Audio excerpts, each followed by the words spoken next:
Olá, tudo bem? Hoje nós vamos falar um pouquinho sobre oclusão, então noções de oclusão. Essa aula é importante, ela é um pouco mais complexa, então vocês vão ler essa aula, nós teremos o resumo e em seguida, no final nós discutiremos e inclusive na quinta-feira também nós voltaremos a discutir sobre essa aula, ok?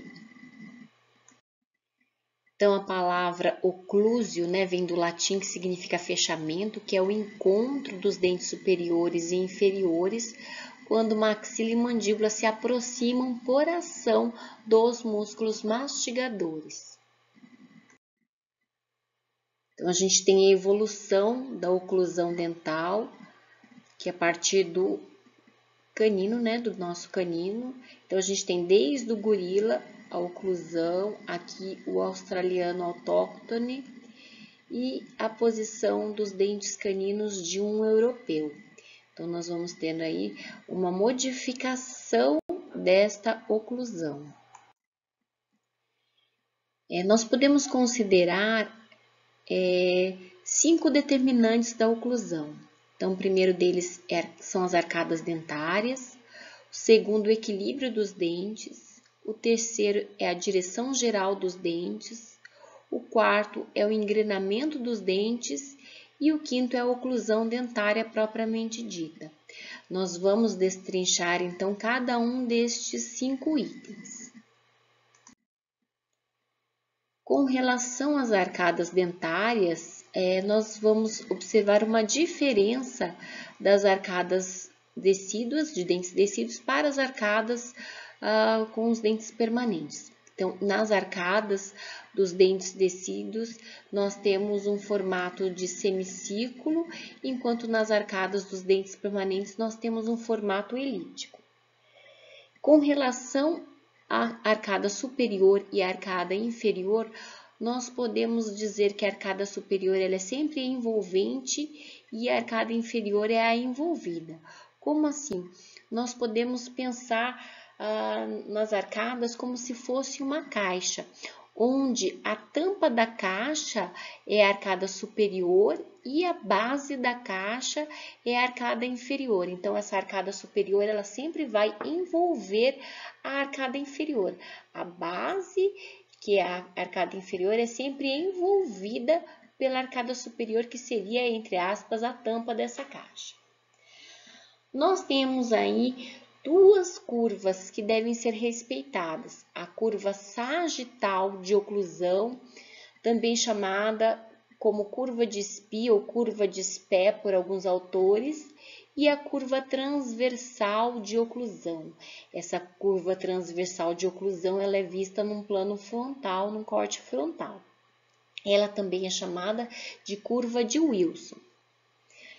Ainda nós temos as superfícies oclusais das arcadas e o contato dos dentes. A curva de Spee. Então, se nós pegarmos o modelo da arcada de uma criança e apoiarmos essa arcada sobre uma placa de vidro, nos dentes, nessa arcada da criança, todos os dentes vão se apoiar sobre a placa de vidro. No adulto, não. Ou vão apoiar os dentes anteriores ou os dentes posteriores. Então, nós temos uma concavidade superior de molares até caninos na maxila. E essa concavidade, essa curva, né, ela inicia-se até após os 10, 11 anos, com a erupção dos caninos permanentes e dos pré-molares. E ela completa-se aí por volta dos 13, 15 anos de idade, com a erupção dos segundos molares. Então, para facilitar o entendimento, nós temos aqui, então, a curva sagital, que é chamada curva de Spee ou curva de Spee, e nós podemos ver, então, essa curva de concavidade superior, então, né? Então, nós temos aí essa curva que se eu colocar essa arcada sobre uma placa de vidro ou vão encostar apenas os dentes anteriores ou apenas os dentes posteriores.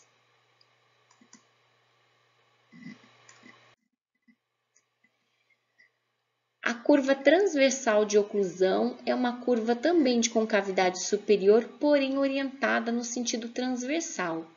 Ela pode ser notada quando se observam as arcadas dentárias pelo plano frontal. Somente em dentes que não sofreram desgastes acentuados em adultos. Ela tem função nos movimentos de lateralidade. Então, aqui fica mais fácil, pelo desenho, de nós observarmos essa curva de concavidade, né? Eu tenho uma concavidade superior e essa curva ela só existe se esses dentes não tiverem sofrido muito desgaste. Com os dentes com muito desgaste, nós vamos ter uma planificação dessa curva transversal de oclusão.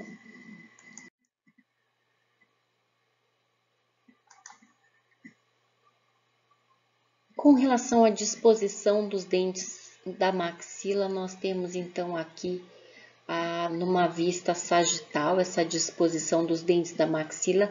Aqui nós conseguimos observar bem essa curva de Spee que nós falamos anteriormente. E aqui numa vista superior, nós podemos observar aquele formato elíptico que nós também já havíamos falado anteriormente. Então, nós vamos observar estes dentes dispostos um ao lado do outro, então, numa arcada com formato elíptico.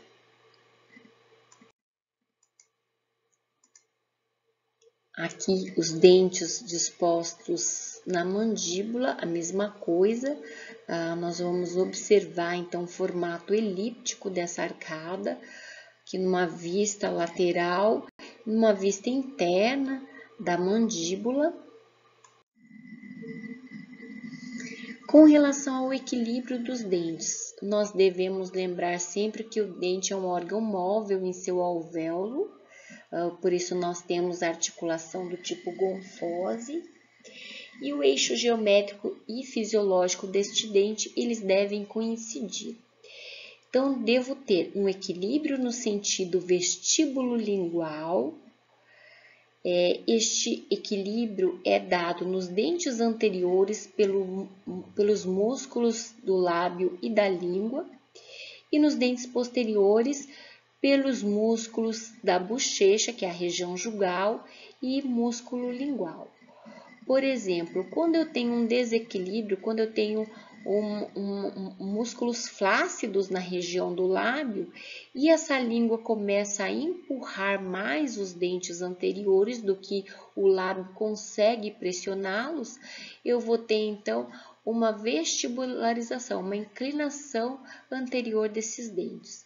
O mesmo pode acontecer se eu não tiver um equilíbrio entre os músculos da bochecha, os músculos jugais e a língua. O equilíbrio mesiodistal ele é dado através do contato proximal entre um dente e outro. Então, se ocorreu uma perda dentária, esse equilíbrio ele é perdido e os dentes começam a se inclinar. Então, é necessário que haja um contato proximal. E o equilíbrio vertical ele é dado através dos dentes da arcada antagonista. Por exemplo, se uma pessoa ela tira somente um terceiro molar inferior, o terceiro molar superior ele continua no processo de erupção fisiológica até encontrar uma superfície de contato, né? Então, para que haja um equilíbrio vertical, nós temos que ter também um contato com o dente antagonista. Por isso que nós podemos dizer que é errado, né? Não se deve tirar um dente e deixar o outro dente sem o seu antagonista, né? Se nós tivermos que tirar, por exemplo, um terceiro molar inferior, nós também deveremos verificar se esse terceiro molar superior ele não vai ficar sem sem contato, porque senão esse dente ele continua no processo contínuo de erupção fisiológica, causando aí um ponto de desequilíbrio e esse dente extruído, né, que saiu do seu alvéolo, que está saindo do seu alvéolo, pode causar danos para a oclusão deste paciente. Então, aqui para mostrar o equilíbrio que é dado, então, pelos músculos, então, eu tenho que ter uma certa tonicidade dos músculos labiais para que a língua não empurre muito esses dentes, fazendo com que eles inclinem. A mesma coisa deve acontecer com os músculos da bochecha, os músculos da região jugal. Aqui, mostrando, então, que o equilíbrio mesiodistal ele é dado através dos pontos de contato que nós temos aqui entre os dentes, né? Então, é muito importante esses pontos de contato, uma vez se eu perder determinado dente, os dentes adjacentes, eles vão se inclinar. Isso acontece tanto na arcada superior quanto na arcada inferior. Aqui eu posso ver, então, os músculos jugais e a língua. Se eu tenho uma flacidez muito grande, por exemplo, aqui da musculatura jugal, dos músculos da bochecha, o que vai acontecer? Essa língua passa a empurrar esses dentes que eles vão se inclinar, então, modificando o seu equilíbrio. Então, aqui nós temos o músculo da bochecha, no caso bucinador, e a musculatura da língua. A direção geral dos dentes, direção no sentido vestibulolingual e mesiodistal. Então, na arcada superior, todos os dentes se inclinam para a lingual, no mínimo 7 graus. Nos pré-molares, há uma inclinação máxima de 20 graus nos incisivos laterais. Então, os incisivos laterais são os dentes que têm o maior grau de inclinação para a lingual. Tanto é que se esse incisivo lateral ele tem algum abscesso, normalmente esse abscesso vai ser encontrado na região do palato, tamanha a inclinação lingual que esse dente sofre. Já na arcada inferior, nós temos uma inclinação lingual para incisivos e a partir dos caninos nós começamos a ter uma inclinação para o vestibular. Então, aqui nos dentes anteriores, essa inclinação para lingual, a inclinação menor na região de pré-molares e molares. Nos dentes da mandíbula, nos dentes inferiores, também uma inclinação lingual. E a partir dos caninos aí passo a ter uma inclinação vestibular.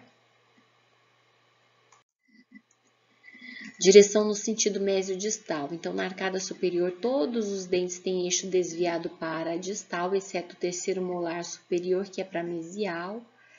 E na arcada inferior, os dentes se inclinam para a distal, exceto os incisivos, que eles são praticamente na vertical.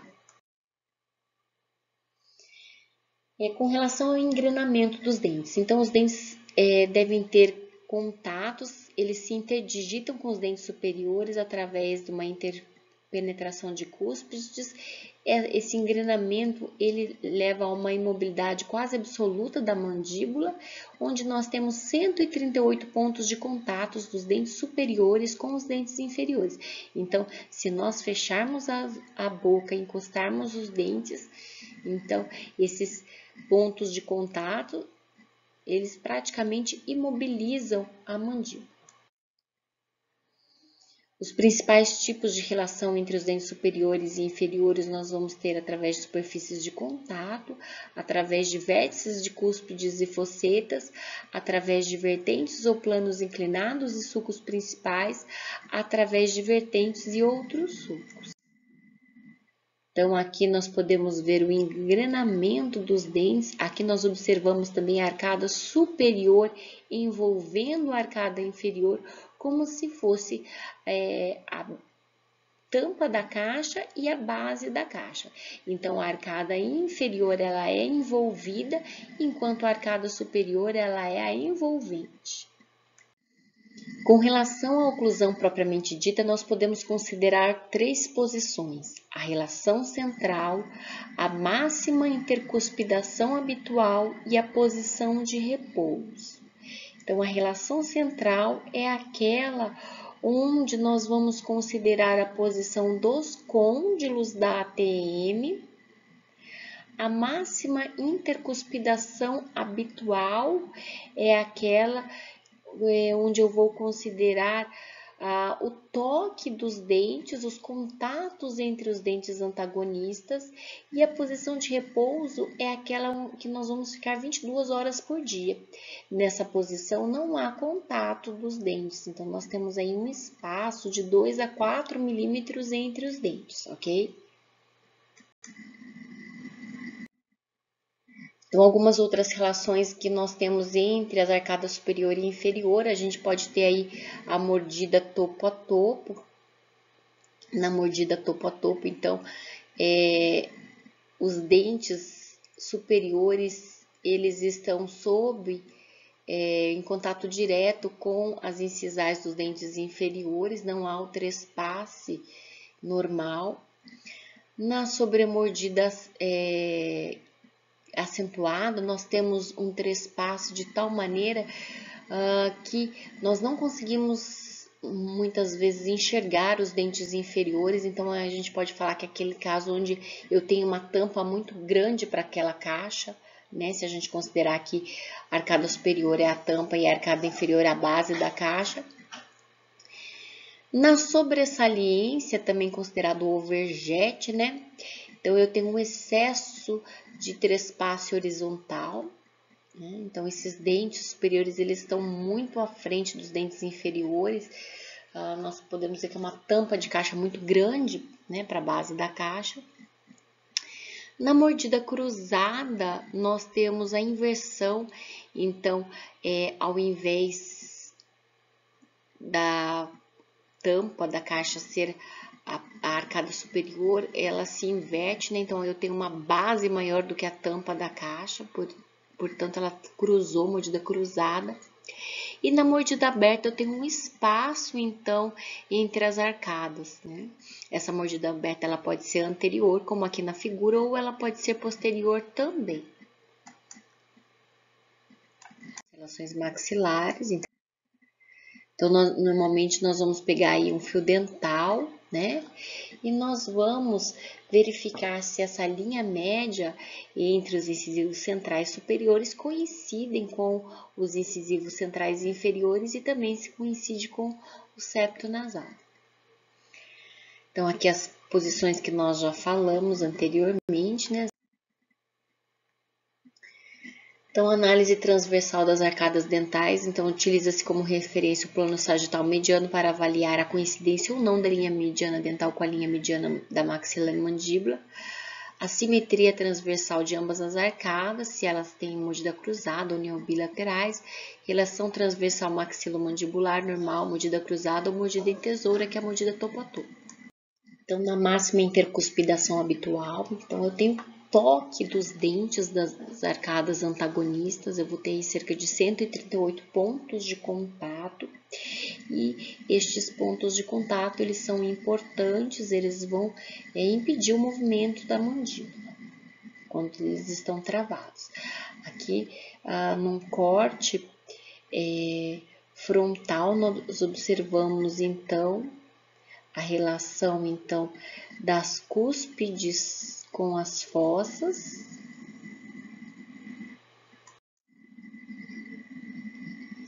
E aqui nós observamos que há um trespasse horizontal e um trespasse vertical. O trespasse aqui no 1, então, nós temos a oclusão normal com o trespasse horizontal e também um trespasse vertical. Aqui nós temos a chamada mordida topo a topo, oclusão de topo, né? Essa oclusão ela está errada, não é como deveria ser, como já disse anteriormente. Então, eu tenho os dentes superiores, eles têm que envolver os dentes inferiores. Aqui está topo a topo, está errado. E aqui na oclusão do tipo efarmose, né? Ela também está errada, a gente fala que é a mordida cruzada. Então, aqui ela está exatamente o contrário, a arcada inferior envolvendo a arcada superior. Vamos considerar também as classes de Engel. Então, Engel foi um autor que realizou um trabalho numa instituição com crianças, onde ele observou que nas melhores oclusões ele tinha uma coincidência da posição dos primeiros molares superior em relação ao inferior. Então, ele verificou que a vértice da cúspide mesovestibular do primeiro molar superior, ela se alojava no sulco mesial da face vestibular do primeiro molar inferior. Então, essa posição foi considerada a classe 1 de Engel. Nós temos também a classe 2 e a classe 3 de Engel. Na classe 2 de Engel acontece uma mesioclusão, isto é, esse vértice da cúspide mesovestibular do primeiro molar superior, ele encontra-se anterior ao sulco mesial da face vestibular do primeiro molar inferior. É aquele indivíduo que tem os dentes superiores mais para frente, né? Que a gente fala que é o indivíduo mais dentuço para frente. E na classe 3 de Engel, nós temos o inverso. Então, o vértice da cúspide mesovestibular do primeiro molar superior, ele se encontra distalizado em relação ao sulco mesial da face vestibular do primeiro molar inferior. Então, é aquele indivíduo, classe 3, é o indivíduo prognata, que tem o queixo, né, que tem a mandíbula mais anteriorizada. Então, aqui nós temos um caso de mordida aberta, um caso aqui cuja correção somente cirúrgica, né? Quando eu tenho casos mais de grande magnitude dessa mordida aberta, esse caso ele deve ser acompanhado de uma cirurgia ortognática. E aqui um caso de mordida topo a topo, né? Onde as incisais da arcada superior e da arcada inferior, elas se encostam.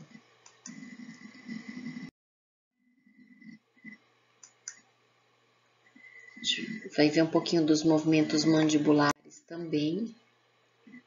As posições de RTM, então na posição de repouso, os lábios se encontram em leve contato e a mandíbula relaxada, resultando num espaço livre ou espaço interoclusal. Então, esse espaço de 2 a 4 milímetros, né? Que é o espaço que nós ficamos aí cerca de 22 horas por dia, que é o normal. Então, os dentes eles não ficam encostados. Se os dentes estão encostados, eles estão numa condição de apertamento ou de bruxismo que é inadequada. Nós temos a oclusão central ou a máxima intercuspidação habitual, contato máximo entre os dentes, e a relação central, a partir de oclusão central, retruir a mandíbula o máximo possível. Então, nessa relação central, eu vou jogar essa mandíbula para trás. Então, tenta, a partir da máxima intercuspidação habitual, jogar essa mandíbula para trás. Então, oclusão central e máxima intercuspidação habitual são semelhantes. Então, aqui eu tenho a mandíbula aqui numa posição, a cabeça da mandíbula em relação à fossa mandibular, né? Numa posição da mandíbula fechada, e aqui ela começa a se abrir, onde eu tenho aqui a abertura máxima, e depois volta a se fechar novamente. Algumas vezes, esse disco ele fica anteriorizado, e aí essa cabeça dessa mandíbula pode comprimir essa região bilaminar, zona retrodiscal, causando dor e desconforto. Então, aqui esse esquema, esse losango aqui representa os movimentos, sempre partindo de OC.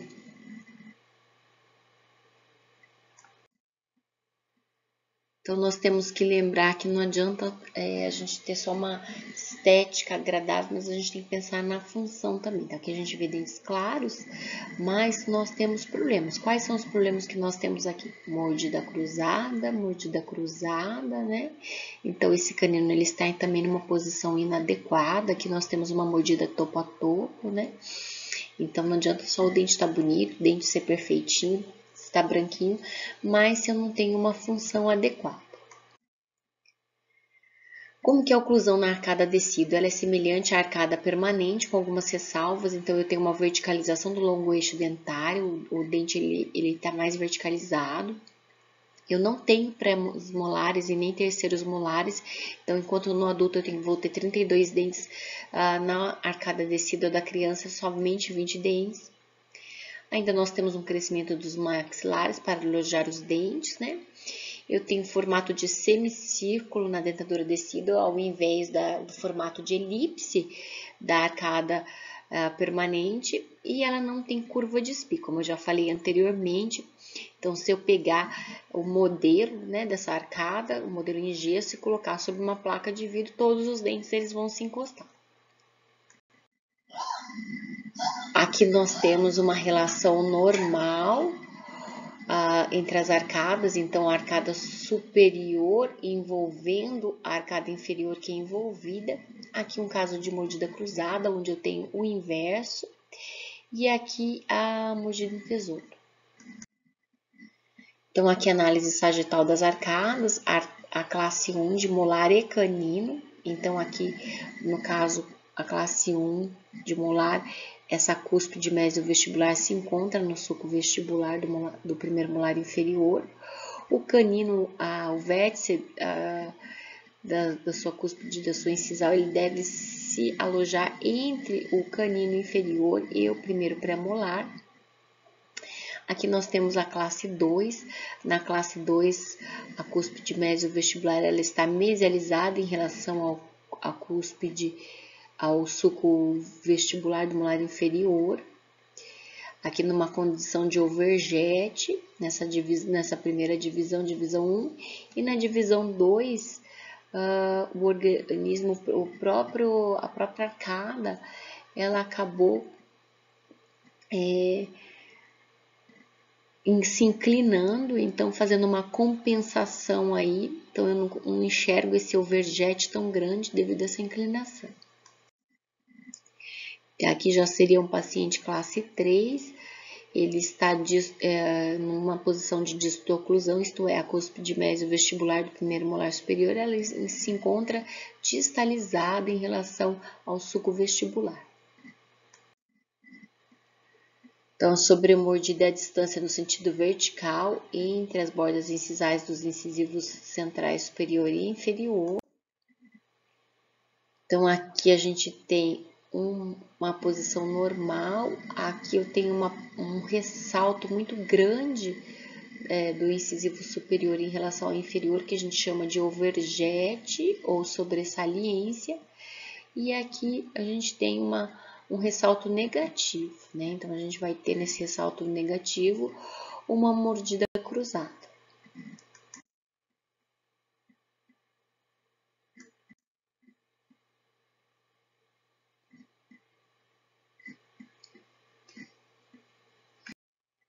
E, afinal, é muito comum nós nos perguntarmos qual é a posição do côndilo. Então, isso é uma briga muito grande de vários autores, né? Então, qual que é essa posição do côndilo? Alguns autores falam que é a posição mais superior e posterior em relação à fossa mandibular, outros mais anterior. Então, há uma grande briga de qual seria essa posição do côndilo. Então, segundo o Dawson, um autor que trabalha muito com essa parte de oclusão, que trabalhou muito, então, artigo aí de 1985, a relação da mandíbula com a maxila quando o complexo côndilo-disco está na posição mais superior contra a eminência, independente da posição dos dentes ou da dimensão vertical. Então, uma coisa que a gente tem que levar em conta é que quando a gente pensa na posição do côndilo, a gente deve esquecer a posição dos dentes. Segundo outro autor, é a posição estrutural anatômica do côndilo em uma articulação saudável com o seu disco bicôncavo apoiado contra a eminência em uma direção mais anterior e superior. Então, esse aqui já fala em uma direção mais anterior e superior. Segundo Moll, a máxima intercuspidação habitual agora seria a posição mandibular, no qual o relacionamento das superfícies oclusais opostas permite o maior número de contatos e intercuspidação. Então, aqui na máxima intercuspidação é diferente da RC, né? Aqui ela independe da posição do côndilo, não vou depender, depende apenas o máximo contato entre os dentes das duas arcadas, superior e inferior. E a posição de repouso, ela é importante para o descanso dos músculos elevadores da mandíbula e também para o tratamento de desordens temporomandibulares. Tanto é que as placas para desordens temporomandibulares, elas buscam aí uma posição de repouso. Então, na posição de repouso, eu tenho a presença do espaço funcional livre, como eu já disse anteriormente, nós ficamos aí 22 horas por dia com os dentes desencostados.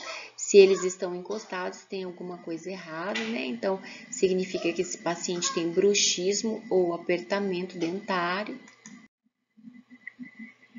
E o espaço funcional livre é a posição normal da mandíbula em repouso e requer um espaço funcional obtido por meio do equilíbrio da ação dos músculos elevadores e abaixadores e destes com os músculos cervicais posteriores. Então, quando nós temos uma posição de repouso, nós temos um relaxamento dos músculos e esse relaxamento produz, então, uma distância entre os dentes superiores e inferiores. Então, se você respirar fundo, colocar a língua sobre a papila incisal, atrás ali dos dentes incisivos superiores, e depois solta. Então, essa posição de relaxamento agora, os dentes estão desencostados, o que é o normal, que deveria ser por 22 horas por dia. Então, eu tenho uma desoclusão dos dentes, a musculatura relaxada.